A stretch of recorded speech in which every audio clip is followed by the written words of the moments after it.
This is HR in Review, a podcast dedicated to HR thought leadership, actionable advice, and all the latest developments in human resource management. Hi everyone, welcome to the HR in Review pod with me, James Marsh. Today I got to catch up with Emily Gilmore, who's a consulting director at Gallagher. She spent 10 years in their people experience team working with clients who are going through change. We talked about benefits and how you can communicate those benefits to your employees during what is a very difficult time for everyone. Hi Emily, welcome to the HR in Review podcast. How are you? I'm very well, thank you. Delighted to be here. It's great to have you. Thank you so much for joining me today. I want to start by talking about the research you've been conducting at Gallagher. Every time we talk to Gallagher, you're always doing some amazing research. You've been doing research on current benefits trends. Just tell us a little bit about the research first off. Yeah, sure. So this research we actually conduct year on year, which is great, and the followers have been growing. So this year we actually had 230 employers that responded to the survey. So a huge range of questions in there. And the responders came from a wide range of sectors and size organisations, which is great because we get a real mix of views, which helps us to have really credible and viable data to do some great stuff with. Well, let's jump straight in then. What do we think the top three benefits trends are for employers, or what are they focusing on in 2023? Top three trends into 2023 are, in first spot, appealing to a diverse workforce. Second place is the managing the increasing cost of benefits within tight budgets. Can all relate to that one. And then thirdly, communication. Interestingly, spots 1 and 2, as I said, we've done this research year on year, and spots 1 and 2 have switched round, which is, we think, fascinating. It just really shines a light on the authentic motive that employers now have and are placing on that diversity aspect. So this is compared to 2022, when you're saying that increasing cost of benefits within those tight budgets was at number 1, but appealing to a diverse workforce was at number 2. Yeah, exactly that. And then communications always stays as a top trend. And to be honest, I think always will and always should be up in that top list. So how do organisations, or how are they at the moment, trying to appeal to a diverse workforce? What does that look like? Great question. And I think it's so important that organisations are now doing this with a really sort of intentional purpose. So it's not just a case of having a handful of benefits and expecting that to tick the box. We're really moving away from box ticking territory into, as I said, that real intentional purpose. And that is seeing lots of employers do really detailed homework, getting both qualitative and quantitative data on what their people really need and want, and looking at the whole individual rather than the individual that's just in the, in the office, as it were, between say 9 and 5. And I'm assuming by doing their homework, you're talking about relying more on data that they're getting from within their own organisation. Yeah, sure. Data within their own organisation, as I said, doing not just surveys and that harder data, but also looking at focus groups, really hearing from people. We're seeing lots of story sharing as a really great way of capturing what that whole individual experience is like, and then leaning on external and data and outputs as well. And when we talk about a diverse workforce, I mean, there's so many different areas of diversity that we could look at. Talk to me about one area. What in particular have you seen in terms of trends this year? I'll pick my favourite then, as you gave me an opportunity to there. So one that I'm personally particularly passionate about is supporting women to thrive at work. And we're, you'll see lots of reference to various female-based initiatives around menopause, fertility treatments, endometriosis, the whole experience that makes up being a woman, I suppose. Even at government level, you may have seen there's been various lobbying to try and get the menopause to become a protected characteristic. Now, unfortunately, last week, it was mooted that wouldn't be the case. But there is a real focus now on looking at that female experience from start to finish. So, from somebody taking out their first employment at age whatever it is now, 17, 18, Yeah. all the way through to them retiring, and everything that might happen to a woman in that journey. So we're seeing organisations, as I mentioned, coming up with innovative ways to support those that might suffer with endometriosis, the fertility journey, pregnancy, menopause, and then retirement thereafter. And that journey really looking at the 3 career cliffs that women will typically experience. And there are opportunities in a woman's career where for some they just have to drop out of work entirely because of circumstances that are entirely beyond their control, physiological changes that are taking place in their bodies that mean that they can no longer perform or act or integrate with other individuals in a way that they would have once been able to. And those career cliffs would be the fertility journey, the going off on maternity leave and, sometimes really struggling to come back from that. And then thirdly, menopause. And we're seeing lots of great data around how organisations are now supporting not just the woman during that experience, but the exciting part for me is how organisations are starting to support all individuals, so that we're not looking at the stereotypical one angle of it just being a woman's journey. If you've got 2 people that are raising a child, we're now seeing that the majority of employers, 86%, are offering a matching adoption and maternity policy. And these policies really, they don't just support the other parents in the workforce, but support women as well by taking a more rounded approach, don't they? Oh, don't they? I think this subject of dual parenting and just making it the norm for both parents to play a really active role in raising our children, and the impact that has or doesn't have on each other's careers. But we saw shared parental leave legislation introduced some years ago now. Where are we at with the take-up of that and the take-up of things like paternity leave as well? So shared parental leave, as you said, it has been around for a long time now. My feeling is that it's still not a very well understood benefit, which does mean the take-up is lower. We're seeing that around 50% split between employers offering statutory leave and then the other half offering leave on the same basis as maternity. So that's quite that's still 50% that are sticking with statutory. And then on the subject of paternity leave, 40% of employers, again, are still only offering that statutory paternity leave. And then you've got the other end of the spectrum, more progressive spectrum, I suppose, of companies offering, up to 6 months full leave that can be split into maybe 2 blocks of 3 months to really support the whole family when they have a baby come into their fold. And we'll talk a little bit more about that and how that actually attracts candidates as well. I want to ask you about that. But before we move off diversity, particularly women, you mentioned the menopause earlier. It's been a really, as you said, there's been debate in Parliament about whether that should be added to the what are the protections under the Equality Act. There's it's been a really hot button issue for the last couple of years now. Where are employers now in terms of supporting their employees who are going through menopause? Yeah, again, I think it's a journey. Our research shows that the majority of employers haven't implemented the right policies or tools that are needed to support women in the workplace who are experiencing menopause, with only around 22% of firms having formal policies in place.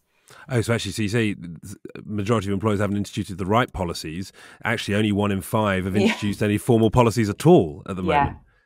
Absolutely. Okay, so we've got some way to go, and I'm guessing that's supported in the research that you've been doing. Yeah, it is, and there are some encouraging trends, I suppose, that are coming out of the research, and we are seeing, as I said, huge increase. Really, there are now 1 in 5 firms that have formal policies in place, and those that have are have support ranging from flexible working policies, employee forums and support groups, and then training and support for managers. So almost half of those that have policies are really focusing on the training of managers, which is such an important aspect to consider when looking at how to support individuals that might find their ordinary day-to-day work actually really challenging now. So moving through these top three trends that you talked about, we've talked about appealing to a diverse voice. Well, we've talked about an aspect of diversity at least.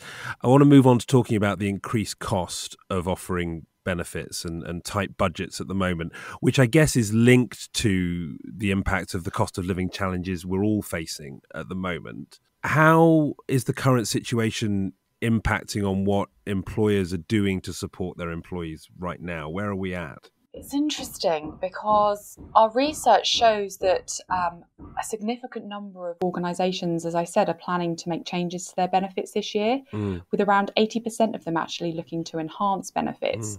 So whilst it remains a top challenge for employers, I do think that there's recognition and understanding of the fact that for there to be any purpose in offering these benefits, they have to be reviewed and they have to stay relevant and, I guess, a compelling attraction piece for the individuals that you want to join the organisation. But yeah, I mean, for sure, in direct answer to your question, we are definitely seeing more of an onus on the budgetary constraints and looking at how to support individuals through the current economic situation. The way we've kind of been positioning it is that there's three main areas that companies should be thinking about this. And that's, the first one is to get real, in brutal terms. Like, let's really think about what is important to people right now. Again, as I've kind of alluded to, really testing that data and making sure that you're listening to people, understanding what will make a difference to them and how you can very cheaply and effectively support them with what's going on at home. The second is being realistic about what's in your control. So, we've seen, haven't we, over the last 12, even some organisations 18 months, a desire to maybe start levelling up on some salaries. They were offering cost of living bonuses. But for many organisations, they're just not able to offer enough of a pay rise to really turn the dial. So instead of focusing on kind of what you can't do, really think intentionally about what you can do.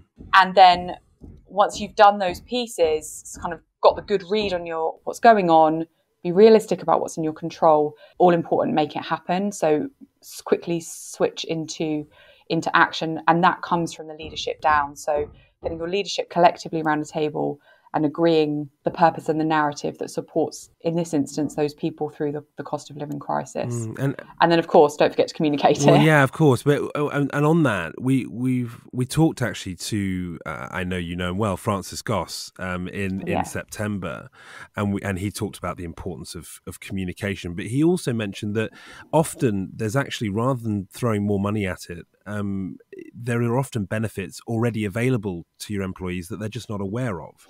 And that can move the needle if you just make them aware of what you're already offering, rather than, as you say, worrying about what you can't offer right now during what is a very sort of difficult time for everyone. Yeah, I mean, that's such a quick win.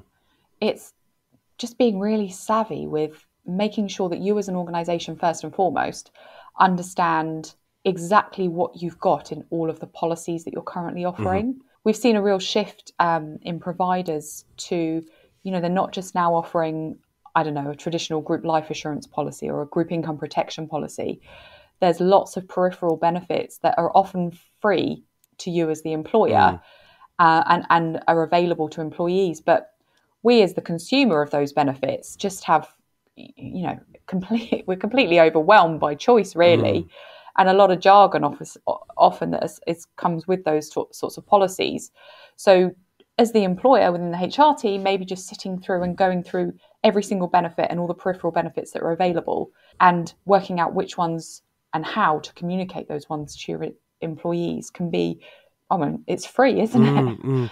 And very effective. There's also, in my experience, I've seen where you have large people functions where actually different parts of the people function own different parts of the benefit offering, whether it's mostly sits sometimes with your reward and pensions team, or perhaps some of it sits with your people services team or your HR partners, or it might sit, some of it might even sit within your learning and development team. And often those different departments sometimes don't talk to each other as well. Yeah, absolutely. I've had 2 conversations in the last week actually with employers who have exactly that. They may have a reward function, they'll have a people experience function, an internal communication function, and they all have different reporting lines. And, you know, if one's tasked with sourcing some, I don't know, dental insurance, they may well not be focused or thinking about the peripheral benefits that are then offered as part of that policy. So absolutely, it's about making sure that you really understand everything that you've already bought before you consider going out and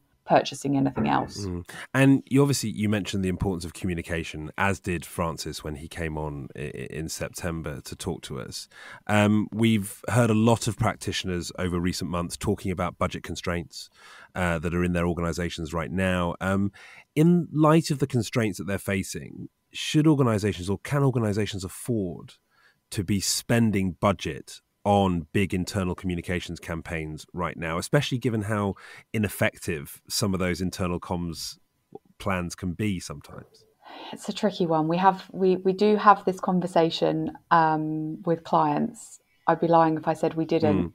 But for me, not communicating, the risk of not communicating, the hundreds of thousands of pounds that organisations are often spending on these policies is huge. Like, you've already made the investment to procure those benefits for a purpose, presumably. Yeah.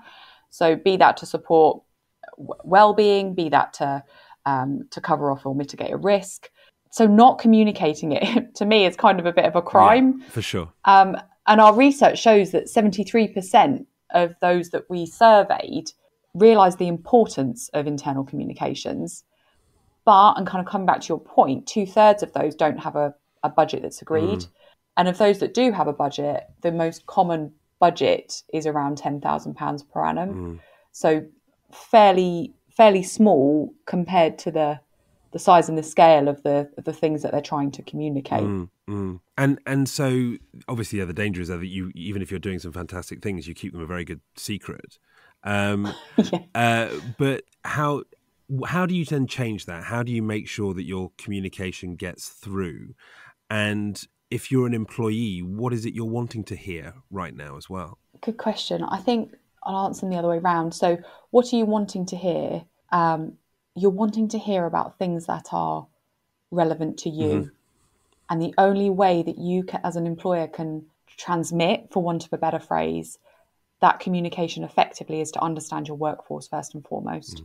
So understand what is needed and what is going to land well. So it comes back to this data, this awareness point.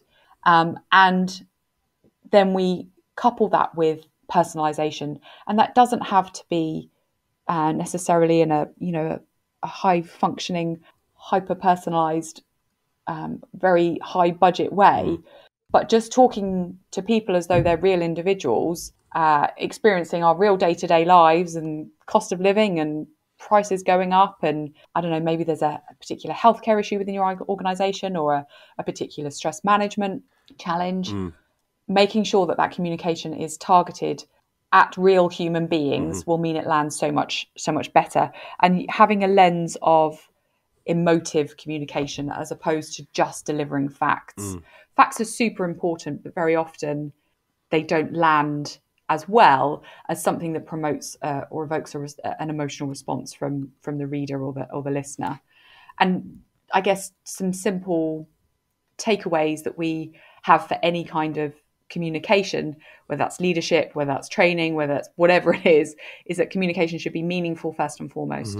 It should be memorable and it should be motivating. And if it doesn't meet that test, then no harm done. You kind of have the opportunity at that point to tear it up and start again, keep going. And that's sometimes hard when everyone's busy and they've got conflicting priorities, but keep going until that message meets that test. And you'll find that the impact it has is so much more. And being memorable and motivating, whilst also, as you said earlier, retaining that sense of realism and what you can achieve as well, because you've got to make sure that you manage the expectations of your employees too, right? Particularly when, as you said, we're talking about things like salaries and benefits to help people during tough times and financially.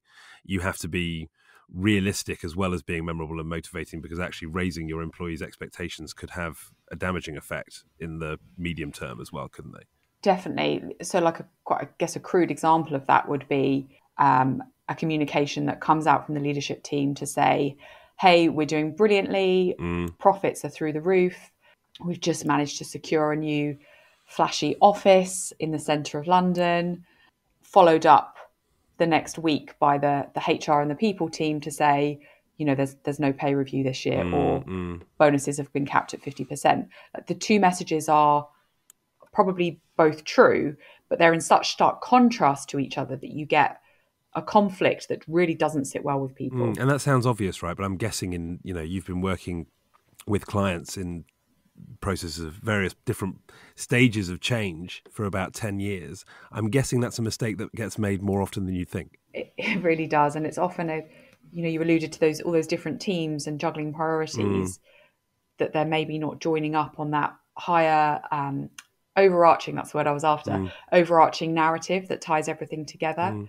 So as I mentioned, having that really strong, arguably the first job of any leadership team is to set direction and tone.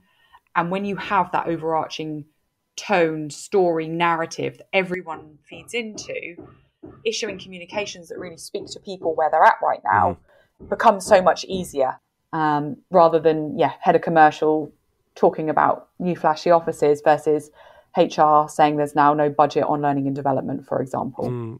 And just one last one, you mentioned HR there. It's important that this comes from senior leadership as well as just your HR team, right? This is those messages, and that workplace culture that you're trying to create is a lot more credible when it comes from your senior leadership team rather than it sort of being offloaded to a people function. Gosh, I'd argue that it has to come from your leadership team. If it's not, then I would really question whether you can really, whether that culture will ever, whatever it is that they're trying to create, whether that will ever be successful. Because if it doesn't come from leadership, who are they accountable to? Who's going to be doing the checks and balances? So, as I said, the first job of any leadership team is to set direction and tone. And then once direction and tone is set, to harness the power of that middle management tier to understand and be advocates for that mission, narrative, change, whatever it might be, such that it runs like this golden thread throughout the organisation. It's lived and breathed rather than, we've all seen it, haven't we? Like our mission statement for this year is XYZ, but once it's written, no one really refers back to it. It has to be a living, breathing organism such that it really truly becomes the culture of that organisation. And I want to finish by going back to those top three trends: appealing to a diverse workforce, increasing cost of benefits within tight budgets, and communication. If I was to press you now to say what are going to be the top three trends this time in 2024, what do you think? Do you think it'd be the same three again, perhaps in a different order, but it'd probably be the same three again? I think we will see the cost constraints move back into spot one, if I'm honest, which pains me to say because we were really excited that the diversity piece had moved into top spot. And I think it will remain second, but I think many of the large scale policies that might only renew once a year are going to be coming up for renewal for most companies either in January, so just been through it, or in this coming April. And I can foresee that budget constraints will definitely be biting, so they'll be back in first spot, I would suggest. And then, as I said, I think comms will always be in there, but again, I would expect that will stay in spot three. Emily, thank you so much for your time and your thoughts today. Thank you for having me. To find more information and to be able to access the executive summary of the research that Emily mentioned in our conversation, just look at the attachments tab below and click on the link. The HR in Review podcast is brought to you by HRreview.co.uk. HRreview.co.uk is a website dedicated to human resources and related professionals. News items are posted daily together with analysis looking in depth at topical HR issues. You can sign up for our range of specialist newsletters at hrreview.co.uk/sign-up and follow us on Twitter at HRreview or join us on LinkedIn and Facebook. Thank you for listening.